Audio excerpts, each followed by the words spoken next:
Relations में कुछ की फैक्ट्स और डेटा है, कीवर्ड्स हैं जो बहुत जगह यूज़ कर सकते हैं, स्पेशली इंट्रो और कंक्लूजन में या फिर वैल्यू एडिशन के लिए।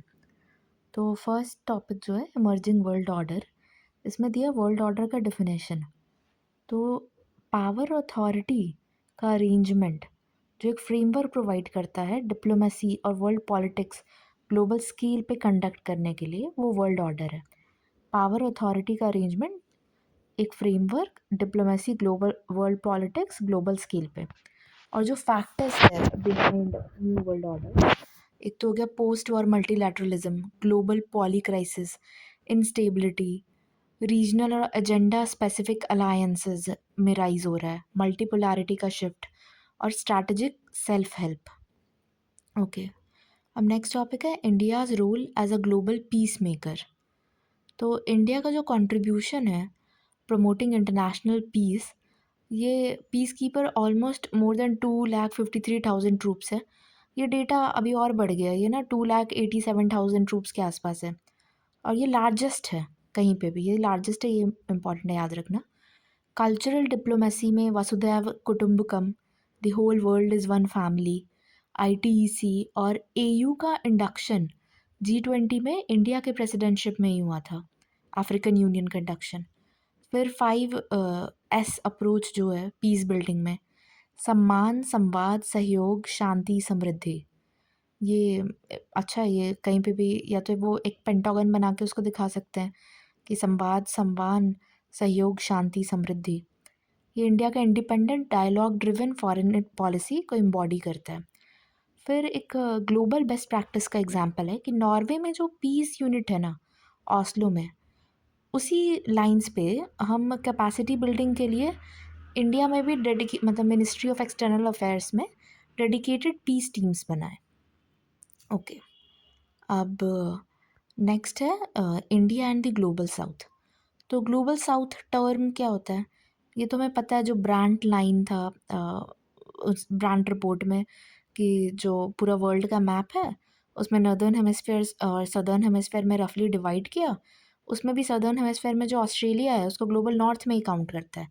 तो अफ्रीका, एशिया और लैटिन अमेरिका में जनरली जो टेक्निकली और सोशली लेस डेवलप्ड कंट्रीज़ है वो लोकेटेड है और उन्हें ग्लोबल साउथ टर्म दे दिया गया। तो इंडिया का इनिशिएटिव जो advocacy for global south show करता है वो है social impact fund, global south young diplomat forum, induction of African union into G20, vision of आरोग्य मैत्री और वॉइस ऑफ ग्लोबल साउथ। इसका थर्ड वर्चुअल समिट इंडिया ही किया था। फिर मिनी लैटरल्स का राइज, नेक्स्ट टॉपिक। तो पहले तो मिनी लैटरल्स डिफाइन कर लेते हैं कि मिनी लैटरल्स ना कोई भी इनफॉर्मल और टारगेटेड ग्रुपिंग है, फ्यूअर स्टेट का मतलब 3 या 4 का ही, जो एक स्पेसिफिक थ्रेट, कंटिजेंसी या सिक्योरिटी इशू को एड्रेस करता है। तो कुछ स्पेसिफिसिटी इसमें होनी चाहिए और सेम इंटरेस्ट करता है शेयर उसको रिजॉल्व करने के लिए, और इसका टाइम पीरियड भी डिफाइंड है। मतलब इनफॉर्मल है, टारगेटेड ग्रुपिंग है, कम होने चाहिए जो इसमें इन्वॉल्व स्टेक होल्डर्स है, स्टेट्स हैं, और कोई स्पेसिफिसिटी होनी चाहिए और एक टाइम पीरियड के अंदर करना है। तो बेनिफिट्स क्या है मिनीलैटरल्स का इंडिया में? Strategic autonomy and multi alignment, इसका एग्जांपल हो गया क्वाड। फिर वॉइस ऑफ ग्लोबल साउथ, इसका एग्जांपल है इब्सा, इसमें इंडिया, ब्राज़ील, साउथ अफ्रीका है। कोऑप्टिंग पार्टनर्स विद सिमिलर इंटरेस्ट्स, जैसे INSTC जो कॉरिडोर है उसमें, INSTC में। अब next topic is rise in nuclear weapons Arsenal. इसमें बस एक ही डेटा इंपॉर्टेंट है कि जो वॉरहेड है ना वो इंक्रीज़ हो गया, अब 172 है, ये पाकिस्तान से भी 2 वॉरहेड ज़्यादा हमें एज मिल गया। मॉडर्नाइजेशन ड्राइव चल रहा है ग्लोबल ट्रेड के पार्ट में, और 9 nuclear arm states are upgrading arsenals, new delivery systems ला रहे हैं। और जो ग्लोबल न्यूक्लियर लैंडस्केप है उसमें तो 12,000 से ज़्यादा वर्ल्ड वाइड है और 2100 हाई अलर्ट पे, मतलब रेडी टू लॉन्च है। 2100 काफ़ी होता है। इंडियन डायस्पोरा, तो जो इंडियन गवर्नमेंट है ये कोई स्पेसिफिक डेफिनेशन नहीं देती है इंडियन डायस्पोरा के, लेकिन जनरली NRI और OCI, मतलब फॉरेन में, अब्रॉड में कोई भी इंडियन ओरिजिन का रह रहा है उसको इंक्लूड कर लेता है। और 2015 में ही जो PIOs थे और OCI थे उनको मर्ज करके एक कैटेगरी OCI बना दिया था। इसमें 4C, ये डायस्पोरा क्वेश्चन में ये बनाना काफ़ी अच्छा होगा। एक स्क्वायर बना के दिखा सकते हैं, केयर, कनेक्ट, सेलिब्रेट और कंट्रीब्यूट। अब गवर्नमेंट के कुछ इनिशिएटिव्स है, इमिग्रेंट एक्ट 1983 का, e migrate system, migration and mobility pacts और प्रवासी रिश्ता पोर्टल, ये सभी जो हम बायएनुअली प्रवासी दिवस सेलिब्रेट करते हैं, सब आ गए। फिर इंडिया इंडो पैसिफिक, तो इंडो पैसिफिक जो है ना, जो इंडिया का डेफिनेशन है वो ईस्टर्न शोर ऑफ अफ्रीका से वेस्टर्न शोर ऑफ अफ्रीका तक मानता है इंडो पैसिफिक को। ग्लोबल ट्रेड का 50% यहाँ से जाता है और 40% ऑयल पास करता है, और ये इंपॉर्टेंट डेटा है ये। और इंडिया का 90% ट्रेड और 80% क्रिटिकल फ्रेट ये इस रीजन से पास करता है। फिर अब नेक्स्ट है इंडो पैसिफिक ओशियन इनिशिएटिव। ये ना एक non treaty based voluntary arrangement है, ये प्रमोट करता है cooperation, free and open Indo Pacific. ये जो FOIP है, ये जापान का भी दिया हुआ आइडिया था कि free and open Indo Pacific हो, रूल्स बेस्ड रीजनल ऑर्डर। और ये इंडिया का जो सागर इनिशिएटिव था 2015 में जो आया था, security and growth for all in the region, इस फिलॉसफी पे बेस्ड है। अब तो ये और इन्हांस होकर महासागर हो गया ना। फिर क्वाड, क्वाड एक प्लूरीलैटरल फ्रेमवर्क है, मैरीटाइम डेमोक्रेसीज का, ग्लोबल फोर्स फॉर गुड, ये real positive enduring impact Indo Pacific पे डिलीवर कर रहा है। इसके मेंबर्स जो हैं वो डिप्लोमेटिक पार्टनरशिप में है, मिलिट्री अलायंस नहीं। ऑस्ट्रेलिया, इंडिया, जापान और US। और इसी में इंडिया को हटा के अगर हम फिलीपींस डाल देते हैं तो वो हो जाता है स्क्वाड, PUJA, पूजा ऐसे ट्रिक है याद करने के लिए। फिलीपींस, US, जापान और ऑस्ट्रेलिया, और क्वाड में इंडिया है। इसका पर्पस है कि वही open stable Indo Pacific, health, जैसे ये cancer moonshot, Quad cancer moonshot आया था, climate, tech, space, infrastructure, cyber, ये सब इसका focus area. Next is AUKUS, ये सब मिनी लैटरल्स ही देख रहे हैं हम। ऑकस जो है ना वो ट्राईलैटरल स्ट्रैटेजिक डिफेंस अलायंस है, ऑस्ट्रेलिया, UK और US के बीच। ये प्लेटफॉर्म है डिफेंस टेक्नोलॉजीज़ को एडवांस करने के लिए। इसके पिलर 1 में है UK और US ये असिस्ट करेगा ऑस्ट्रेलिया को न्यूक्लियर पावर्ड सबमरीन एक्वायर करने में। और जो सेकंड है वो joint development of cyber capabilities, AI etcetera है। फिर next is BRICS, second pillar हो गया joint development cyber capabilities, AI etcetera पे।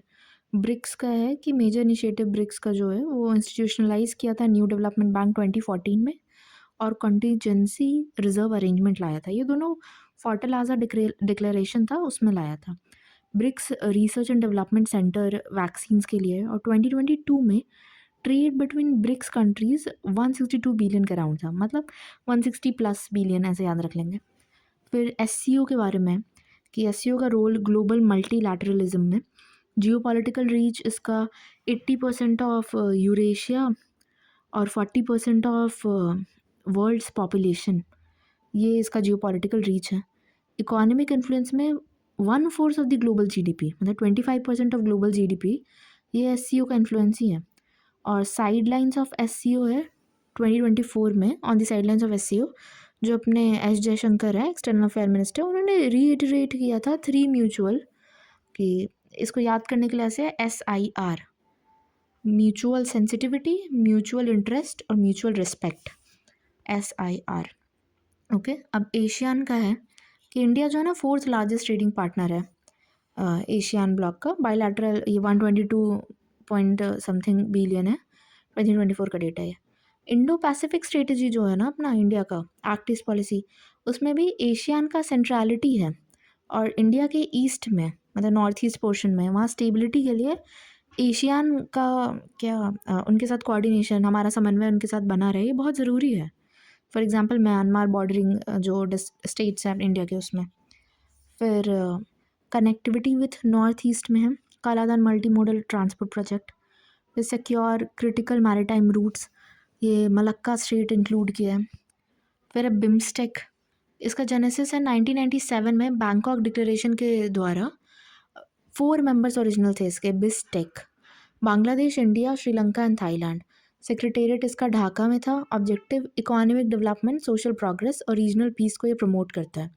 7 प्रायोरिटी एरियाज थे इसके, लेड बाय ईच मेंबर, और जिसमें सिक्योरिटी पिलर जो है वो इंडिया लीड कर रहा था। फिर IMEC है, IMEEC, India middle east Europe economic corridor.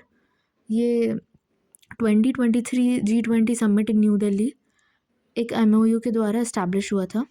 इसका एम क्या है, तो ये चाह रहा है multi modal connectivity infrastructure develop करना। 2 कॉरिडोर इसमें है, तो ईस्टर्न जो इंडिया टू गल्फ है और नॉर्दर्न जो गल्फ टू यूरोप है। फिर ये PGII जो partnership for global infrastructure investment है उसका पार्ट है, वो BRI चाइना के BRI का काउंटर है। फिर जो G20 है अपना, वो 1999 में एशियन फाइनेंशियल क्राइसिस के बाद फाउंड हुआ था और इसके एनुअल समिट होते हैं। लीडरशिप का रोटेटिंग प्रेसिडेंसी होता है। G20 रियो डे जनेरियो में जो था वो first historic inclusion of African Union हुआ as full member. Third consecutive ये ग्लोबल साउथ होस्ट ब्राज़ील 2024 में, फॉलोइंग इंडोनेशिया एंड इंडिया 2023 में।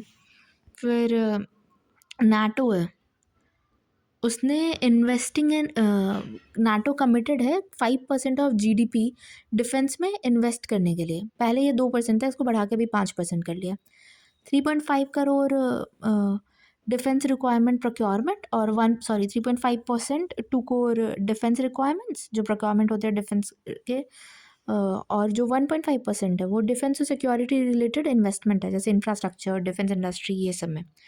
फिर जो इंडिया चाइना रिलेशन में इंपॉर्टेंट कुछ पॉइंट्स है कि साउथ चाइना सी टेंशन्स जो है ना, चाइना क्लेम करता है साउथ चाइना सी में ये जो 9 लाइन है 1992 से क्लेम, उसका वो हिस्टोरिकल राइट्स ढूंढता है वेस्टर्न हैन डायनेस्टी के टाइम से। ग्लोबल ट्रेड में 1/3 ग्लोबल मैरीटाइम ट्रेड ये ट्रांजिट करता है इधर से, 3.5 मिलियन स्क्वायर किलोमीटर अराउंड है। 40% ग्लोबल ट्रेडेड पेट्रोलियम जो है वो इस रूट से मूव करता है। जियो स्ट्रैटेजिक रूट है ये, पैसिफिक और इंडियन ओशियन को मलाक्का स्ट्रेट के द्वारा कनेक्ट करता है। ग्लोबल शिपिंग लेन्स के लिए क्रूशियल है। Chinese militarisation, artificial island China बना रहा है, जैसे एग्जांपल में स्पार्टली आइलैंड जहाँ है वहाँ पे 7 रीफ्स बना दिया है और ये फुल मिलिटराइजेशन हो रखा है इधर जो 3 आइलैंड्स है उसमें। तो CPECM China Pakistan economic corridor, तो ये 3000 किलोमीटर लॉन्ग कॉरिडोर है। ये इंफ्रास्ट्रक्चर प्रोजेक्ट्स के लिए है। चाइना का जिंजियांग प्रोविंस और जो ग्वादर पोर्ट है बालूचिस्तान पाकिस्तान में, ये उसको कनेक्ट करता है। ये एक फ्लैगशिप प्रोजेक्ट है, BRI के अंडर ही 2015 में चाइना ने लॉन्च किया था। लेकिन इसमें इशू यही है कि इंडिया के कॉन्सेंट के बिना ये पाकिस्तान ऑक्यूपाइड कश्मीर से क्रॉस करता है। फिर अब है इंडस वाटर ट्रीटी, तो जो टर्म अबेयंस यूज़ किया है ना, अबे टेम्प्रेरी स्टे जो लगाया है हमने, वो कोई लीगली रिकॉग्नाइज कॉन्सेप्ट नहीं है किसी भी इंटरनेशनल ट्रीटी में, ना ये इंडस वाटर ट्रीटी में, ना Veena convention on law of treaties 1969 का है उसमें। ये हाल्टिंग या सस्पेंडिंग ट्रीटी ऑब्लिगेशन अबेयंस के लिए प्रोवाइड नहीं करते। वैसे IWT जो था ये 1960 में साइन हुआ था इंडिया पाकिस्तान, और वर्ल्ड बैंक इसको ब्रोकर कराया था, मतलब सिग्नेटरी वर्ल्ड बैंक भी था इसका। और इंडस रिवर सिस्टम जो है, इंडस, चेनाब, झेलम, सतलज, ब्यास और रावी रिवर, ये डिस्ट्रीब्यूटेड है दोनों में। फिर अभी शिमला अग्रीमेंट है जो कि 1972 में साइन हुआ था। इंडिया पाकिस्तान जो 1971 का वॉर हुआ, बांग्लादेश लिबरेशन वॉर, उसके बाद। तो शिमला अग्रीमेंट के जो की प्रोविजंस है कि यूनाइटेड नेशन चार्टर गवर्न करेगा रिलेशन दोनों कंट्रीज़ में, डिफरेंसेस सेटल ये पीसफुल मीन्स के थ्रू करेंगे, bilateral negotiation or by any other peaceful means mutually agreed upon. और agreement converted the 1971 cease fire line into LOC। फिर बोथ साइड्स प्लेज किया कि to respect each other sovereignty, territorial integrity और political independence. Next topic is India Sri Lanka का। तो around 4 billion aid India extend कर रखा है, और 2023 में जो IMF का पैकेज इनको मिला था ना श्रीलंका को, $29 बिलियन का, वो भी इंडिया के अर्ली इंश्योरेंस ने इनेबल किया था। फिर इंडिया लार्जेस्ट ट्रेड पार्टनर है श्रीलंका का और टॉप FDI कंट्रीब्यूटर भी है। Next is Afghanistan. तो अभी तक इंडिया ने ऑफिशियली रिकॉग्नाइज़ नहीं किया है अफ़गानिस्तान को, और ट्रेड एंड कॉमर्स जो दोनों कंट्री के बीच में है वो हो रहा है चाबहार पोर्ट के थ्रू, सलमा डैम एग्रीकल्चर के लिए, और ज़रान्स डेल आराम हाईवे है, trade transmission project for electricity, India embassy complex, ये सब इंडिया ने उधर इन्वेस्ट करके प्रोजेक्ट्स में अफ़गानिस्तान में बनवा रखा है। फिर India Bangladesh, India formally revoke कर दिया था बांग्लादेश एक्सपोर्ट्स फ्रॉम इंडिया, जो ट्रांसशिपमेंट फैसिलिटी है वो। मोहम्मद यूनुस जो उस टाइम उधर बांग्लादेशी प्रीमियर था, उसका स्टेटमेंट आ गया था कि नॉर्थ ईस्ट कट हो सकता है अगर बांग्लादेश आए तो। इस मतलब ऑफिशियली तो ये रीज़न नहीं था, बट इसी इवेंट के बाद ट्रांसशिपमेंट फैसिलिटी इंडिया ने रिवोक कर दिया था। ट्रेड अपना 18 बिलियन के अराउंड है और fourth largest export destination Bangladeshi products का इंडिया है, और लार्जेस्ट ट्रेडिंग पार्टनर है साउथ एशिया में। BBIN का भी बांग्लादेश पार्ट है। और 2009 के बाद से इंडियन इंसर्जेंट ग्रुप्स जो है ना, मतलब नॉर्थ ईस्ट रीजन में जो इंसर्जेंट ग्रुप्स है, उस पर क्रैकडाउन बांग्लादेश करता है, और ये क्रॉस बॉर्डर इंसर्जेंसी को काफ़ी हद तक इफ़ेक्टिवली रोक के रखता है। फिर इंडिया मालदीव्स जो है ना, उसको कह सकते हैं कि it acts as a toll gate, ये western eastern Indian Ocean choke points में। फिर मालदीव्स SLOCs पे भी है, sea lines of communication, IOR navigation freedom भी इंश्योर करता है। स्ट्रैटेजिक काउंटरवेट है इसका लोकेशन, चाइना के एक्सपैंडिंग प्रेजेंस जो इंडियन ओशन रीजन है उसमें। इंडिया भूटान, ये ना रोबस्ट पॉलिटिकल फ्रेंडशिप है, treaty of friendship. India Bhutan का जो 13 5 ईयर प्लान है 2024 से 29, उसको सपोर्ट करता है। और BRO जो बॉर्डर रोड ऑर्गेनाइजेशन है इंडिया का, उसने भूटान के रोड अंडर प्रोजेक्ट दंतक बनवाए हैं। इंडिया ओशन रीजन, ये 1/3 bulk cargo, 2/3 oil shipment globally handle करता है। और इसका जियो स्ट्रैटेजिक लोकेशन भी है ना, ये मैरीटाइम चोक पॉइंट्स और SLOCs, sea lines of communication के सेंट्रल लोकेशन पे है और कंट्रोल करता है इन्हें। Naval strength, anti piracy operations जो गल्फ ऑफ एडन में होता है, या Malabar exercises US Japan Australia ये सब में, वो इंडियन ओशन रीजन में ही होता है। फिर डिफेंस डिप्लोमेसी भी, जो म्यांमार का सितवे पोर्ट है वो ऑपरेट होता है इधर। कोस्टल रडार्स मॉरिशस श्रीलंका में, और मिनी लैटरल से जो कोलंबो सिक्योरिटी कॉन्क्लेव है इंडियन ओशन रीजन में, पीस सिक्योरिटी प्रोस्पेरिटी मेंटेन रखने के लिए वो है। फिर इंडिया वेस्ट एशिया, तो फोर्थ लार्जेस्ट क्रूड और second largest liquefied natural gas और liquefied petroleum gas provider India के लिए वेस्ट एशिया है। और ट्रेड रिलेशन है कि 85 बिलियन अराउंड बायलैटरल ट्रेड है, और UAE जो है थर्ड लार्जेस्ट है। रेमिटेंस वेस्ट एशिया से अराउंड 19.2% है, मतलब 20% ही ऐसे याद रखने के लिए मान लेते हैं। इनफैक्ट बिहार से भी हमें ऐसा लगता है ना, केरला ये सबसे ज़्यादा जाते हैं, बिल्कुल जाते हैं, बट बिहार के भी जो वेस्टर्न बॉर्डर पे डिस्ट्रिक्ट्स हैं, जैसे गोपालगंज, सिवान, सारण, वहाँ से भी काफ़ी लोग वेस्ट एशिया में जाते हैं जॉब अपॉर्चुनिटीज़ के लिए। फिर इंडिया जापान, जापान का जो free and open Indo Pacific strategy है वो दोनों के लिए कन्वर्जेंस पॉइंट है। और Asia Africa growth corridor initiative भी। फिर साइंस टेक में भी कोऑपरेशन हो रहा है, जैसे ल्यूपेक्स मिशन है, लूनर पोलर एक्सप्लोरेशन मिशन। फिर इंफ्रास्ट्रक्चर डेवलपमेंट में Mumbai Ahmedabad high speed rail project में जापान हमें सपोर्ट और असिस्टेंस प्रोवाइड कर रहा है। फिर फॉरेन इन्वेस्टमेंट का जापान का टारगेट है 2022 से 27 के बीच में कि वो 5 ट्रिलियन येन का इन्वेस्टमेंट करेगा। फिर है इंडिया का एक्ट ईस्ट पॉलिसी, तो जो लुक ईस्ट पॉलिसी था वो सोली एशियन रीजन पे फोकस कर रहा था, बट जो एक्ट ईस्ट पॉलिसी है ये इंडो पैसिफिक रीजन पे फोकस करता है। और ये partnership ASEAN BIMSTEC IOR Indian Ocean Rim Association सबके साथ कर रहा है। इंस्टीट्यूशनल कोलैबोरेशन इसका बढ़ रहा है, इंडिया IPEF SCRI, ये इंडो पैसिफिक इकोनॉमिक फ्रेमवर्क और सप्लाई चेन रिजिलियंस इनिशिएटिव ये सब ज्वाइन कर रहा है। फिर इंडिया अफ्रीका में, अफ्रीका का जो फोर्थ लार्जेस्ट ट्रेडिंग पार्टनर है 85 बिलियन बायलैटरल ट्रेड के साथ और 75 बिलियन इन्वेस्टमेंट के साथ, वो इंडिया ही है। इंडिया थर्ड लार्जेस्ट इन्वेस्टर भी हुआ करता था इसका। और डेवलपमेंट इंडिया में अराउंड 2 बी, ये याद करने वाला डेटा रख लेते हैं थोड़ा कि इंडिया अफ्रीका क्वेश्चन में 12 बिलियन कंसेशनल क्रेडिट क्रॉस कर लिया इंडिया अफ्रीका में। अफ्रीकन यूनियन का जो परमानेंट G20 का मेंबरशिप है वो भी इंडिया एडवोकेट किया था इंडिया के प्रेसिडेंसी में। फिर इंडिया US, ये जो रोबस्ट इंडिया US रिलेशनशिप है उसका सिग्निफिकेंस डिफेंस में SOSA, science security of supplies arrangement, science and tech में ICET है। फिर काउंटरिंग टेररिज्म में 2611 में जो अक्यूज थे तहावुर राणा उनको एक्स्ट्राडिडेट करके इंडिया को वापस यूएस भेजा किया है। इंडस्ट्री में एशिया, ये इम्पॉर्टेंट है, 2025 में ही लॉन्च्ड है, ऑटोनॉमस सिस्टम्स इंडस्ट्री अलायंस। और कल्चर में भी first ever cultural property agreement जो साइन हुआ है sidelines of the 46 world heritage committee. फिर इंडिया फ्रांस में, फ्रांस जो है ना वो इंडिया का सेकेंड लार्जेस्ट आर्म्स सप्लायर है 33% शेयर के साथ, सिप्री का रिपोर्ट है ये। और वरुणा, फ्रिंजेक्स, मल्टीलैटरल ड्रिल्स, ये लापिराउज और ओरियन, ये सब जॉइंट एक्सरसाइजेज है। और जो फ्रिंडेक्स है, France India defence startup excellence, ये भी लॉन्च हुआ है। ये डिफेंस स्टार्टअप में, तो ये अच्छा एग्जाम्पल है याद रखने के लिए। फिर इंडिया रशिया में कि बायलैटरल ट्रेड का टारगेट 2030 तक $100 बिलियन अचीव करना है। Bilateral settlement system national currencies में दोनों कर रहा है, रूबल और रुपया और रुपी। और रशिया का जो वो है ना, वो इंडिया का टॉप मिलिट्री सप्लायर है, अराउंड 36%, मतलब 35+, ऐसा सोच लेते हैं दिमाग में याद रखने को, कि total defence imports India Russia से ही कर रहा है। फिर रशिया जो है वो इंडिया का टॉप क्रूड ऑयल सप्लायर भी है। अब इंटरनेशनल ह्यूमैनिटेरियन लॉ में इसके ना 3 प्रिंसिपल है, DPP, ऐसे याद रख लेते हैं। Principle of distinction, principle of proportionality और प्रिंसिपल ऑफ प्रिकॉशन। डिस्टिंक्शन में है कि हर टाइम हमें सिविलियंस और कम्बैटेंट्स में डिस्टिंग्विश करना है। प्रोपोर्शनैलिटी में जो एंटिसिपेट इंसिडेंटल हार्म है, पार्टीज़ को वो एंटिसिपेट करके रखना जो इंसिडेंटल हार्म है, और वो रीजनेबली फोर्सिएबल हो। और प्रिकॉशन में है कि किसी भी सिचुएशन में आर्म्ड कॉन्फ्लिक्ट होते रहे, बट ये कांस्टेंट केयर रखना है कि सिविलियन पॉपुलेशन को स्पेयर छोड़ा जाए।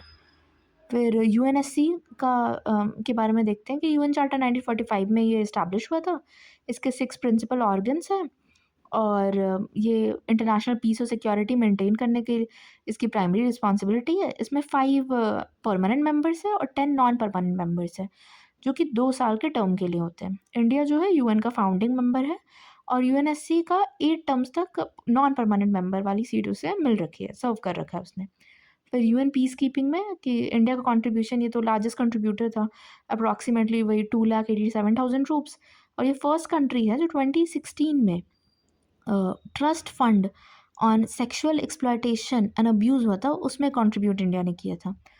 फिर ये ग्रुप ऑफ फ्रेंड्स भी लॉन्च किया है accountability for crimes against peace keepers को प्रमोट करने के लिए। और ये वुमेन पीस कीपर का भी रोल प्रमोट करता है कि in countries such as Congo, Liberia, South Sudan और हैती। और यूएन पीस कीपिंग के लिए सेंटर भी इस्टेब्लिश किया है इंडियन आर्मी, और 12,000 ट्रूप्स पर ईयर उसको ट्रेन भी करता है। फिर आईसीसीसी, जो ये आईसीसी इंटरनेशनल क्रिमिनल कोर्ट है, उसमें ना 4 कैटेगरीज ऑफ क्राइम है: genocide, crimes against humanity, war crimes और क्राइम्स ऑफ अग्रेशन। और ये न्यूज़ में इसलिए था ना कि इकोसाइड, मतलब इकोलॉजी एनवायरनमेंट को हार्म पहुंचाना बड़े स्केल पे, ये अभी अंडर कंसिडरेशन है कि may be in coming days, in coming time will see कि एक 5वां कैटेगरी भी क्राइम अंडर आईसीसी में ऐड हो गया है, ecocide. But for now let's learn these 4 only: genocide, crimes against humanity, war crimes और क्राइम्स ऑफ एग्रेशन। अब कॉमनवेल्थ से देखते हैं कि ब्रिटिश कॉमनवेल्थ ऑफ नेशंस है ना, वो 1926 में बिगिन हुआ था। और ब्रिटेन और उसका जो डोमिनियन है वो अग्री किए थे to be equal members under the British Crown without UK rule. तो 1947 में जब इंडिया को इंडिपेंडेंस मिल गया, तब वो Commonwealth as a republic part लिया था वो। और कॉमनवेल्थ रिप्रेजेंट करता है 14.5 ट्रिलियन, 32% वर्ल्ड का पॉपुलेशन, मतलब 30+ वर्ल्ड का पॉपुलेशन। और 60% पॉपुलेशन इसका अभी एज 29 या अंडर है, मतलब कुछ ज़्यादा ही यंग पॉपुलेशन है इनके पास। ओके, तो चलो हमने जो इम्पोर्टेंट कीवर्ड्स और डेटा जो हम इंट्रोडक्शन, कंक्लूजन या फिर वैल्यू एडिशन के लिए, वे फॉरवर्ड लिखने के लिए या अपने पॉइंट्स को सब्सटैंशिएट करने के लिए कर सकते थे, वो कवर कर लिया है। ये काफ़ी सही इसमें बना कर दे रखा है। Okay, thank you.